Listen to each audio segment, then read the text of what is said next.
I get it. When you're scrolling through a sea of gaming PCs, the hype can feel overwhelming. You see a sleek tower with a flashy RTX 4060, a 20-core processor promise and a 1TB SSD line, and you start picturing yourself in a high-speed battlefield or rendering a 4K video. Then a friend mentions they bought a similar spec box last year, only to find that the fans were louder than a sports car and the upgrade path was a maze. That hesitation is real, and it's what drove me to dig a little deeper before hitting add to cart. Link is in the description if you want to check the product details on Amazon. First off, let's talk about the everyday scenario you'll actually live with. The Acer Nitro 50 N50 UR16 is marketed as a ready-to-play desktop, and for most casual gamers that label holds true. Plug it in, install Windows, and you'll be gaming on titles like Valorant or Fortnite at 1080p without tweaking settings. The RTX 4060 paired with 16GB of DDR5 RAM means the frame rates stay comfortably above 60 frames per second on medium-high settings.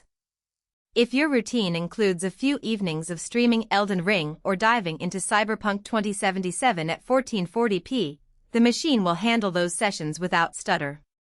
In short, for the plug-and-play crowd, the box delivers the promise on paper. Now, the real value comes from the way the components are balanced. The 14700F has 20 cores and can boost up to 5.4 GHz, which sounds like overkill for pure gaming, but it shines when you start multitasking. Imagine you're running a Discord voice channel, recording a gameplay clip, and having a web browser open with tabs full of tutorials all at once. The extra cores keep the CPU from becoming a bottleneck, and you'll notice smoother performance compared to a 6-core counterpart.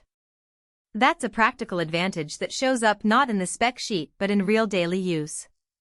But there are trade-offs that matter once the box is out of the showroom.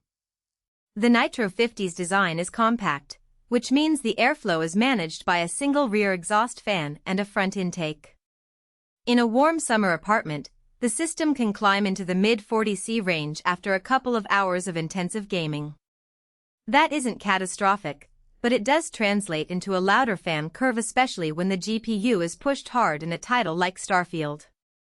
If you're sensitive to noise or you have an open office layout, you might find the acoustic profile more intrusive than you'd like. In that case, budget-friendly aftermarket coolers exist, but they add to the overall cost. Another point where the Nitro deviates from the premium label is storage expandability. The 1TB PCIe Gen4 SSD is fast, but there's only a single M.2 slot. If you ever need a secondary drive for massive game libraries or large video projects, you'll have to drop a SATA SSD into the 2.5-inch bay, which uses a different power connector and limits future upgrades. Users who enjoy swapping in multiple NVMe drives for separate OS or scratch partitions will feel a little cramped.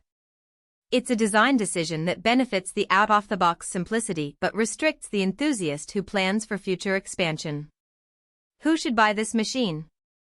If you're a gamer who values a clean desktop environment, doesn't want to spend time assembling parts, and wants a solid performance baseline for modern titles at 1080p 1440p, this is a strong candidate. It's also a decent choice for creators who need a decent CPU for light video editing or streaming without investing in a workstation.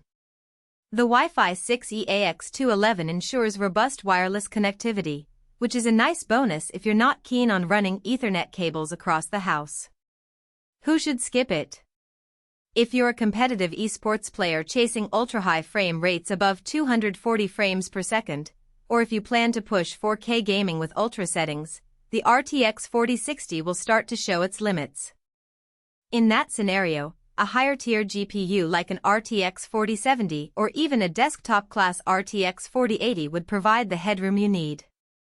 Likewise, if you're an enthusiast who wants to tinker with water cooling, multiple storage drives, or plan a future GPU upgrade beyond the RTX 4060, you'll quickly run into the case's thermal constraints and the single M.2 slot. For those users, a more modular tower with better airflow and expandability would be a smarter investment. Let's walk through a typical weekend gaming session to illustrate the strengths and weaknesses. You fire up Apex Legends at 1440p, and the game runs smoothly at 100 frames per second, dipping only during intense moments when the GPU spikes. The system's temperature hovers around 42°C, and the fan is audible but not obnoxious. You switch over to Resident Evil 4 Remake at ultra settings, and the frame rate drops to a comfortable 60 frames per second. At this point, the fan ramps up, and you notice a faint whine from the GPU's cooler. It's not a deal-breaker, but you'll likely need to open a window or turn on a room fan to keep the noise at bay. You then launch a 30-minute streaming session on Twitch, with your webcam and microphone active, while keeping a music playlist running in.